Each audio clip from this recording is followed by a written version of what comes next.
$170 billion সম্প্রতি বিশ্বের সবচেয়ে বড় জলবিদ্যুৎ প্রকল্পের নির্মাণ কাজ শুরু করেছে চীন। প্রকল্পটি প্রতি বছর গ্রেট ব্রিটেনের মতো দেশের বিদ্যুৎ চাহিদা মেটানোর মতো শক্তি উৎপাদন করতে সক্ষম। তবে এই প্রকল্প নিয়ে ভারত ও বাংলাদেশের মতো প্রতিবেশী দেশগুলোর মধ্যে পানি নিরাপত্তা নিয়ে গভীর উদ্বেগ দেখা দিয়েছে। রয়টার্সের প্রতিবেদন অনুযায়ী ইয়ারলুং জাংবো নদীর ওপর নির্মিত এই প্রকল্পটি তিব্বত মালভূমি থেকে নেমে আসা ব্রহ্মপুত্র নদীর ওপর প্রভাব ফেলতে পারে।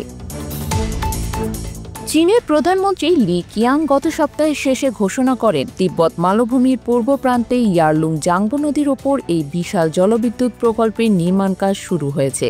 এই প্রকল্পটি বর্তমান বিশ্বের বৃহত্তম 3 গর্জেস ড্যামকে ছাড়িয়ে যাবে।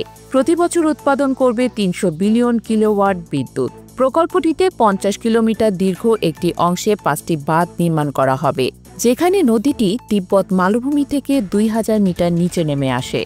প্রথম বিদ্যুৎ উৎপাদন 2030-এর দশকের শুরু থেকে মাঝামাঝি সময়ে শুরু করা হবে বলে আশা করা হচ্ছে। প্রকল্পটি চীনের এনার্জি, কর্মসংস্থান, অর্থনীতির জন্য সুখকর হলেও ভারত ও বাংলাদেশের জন্য এটি পানি নিরাপত্তার পুরনো উদ্বেগকে উস্কে দিয়েছে।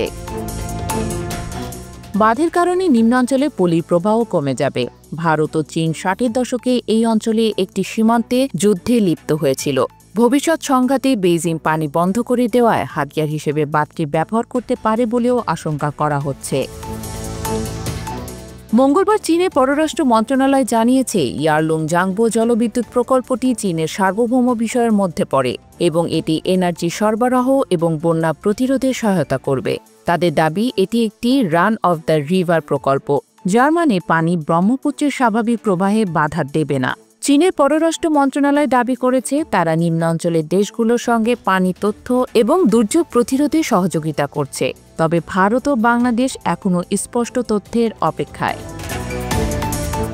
চীনের এই মেগা ড্যাম প্রকল্প এনার্জি এবং অর্থনৈতিক প্রবৃদ্ধির প্রতিশ্রুতি দিলেও ভারত ও বাংলাদেশের জন্য এটি পানি নিরাপত্তা এবং ভূ-রাজনৈতিক উত্তেজনার একটি বড় উৎস হয়ে দাঁড়িয়েছে।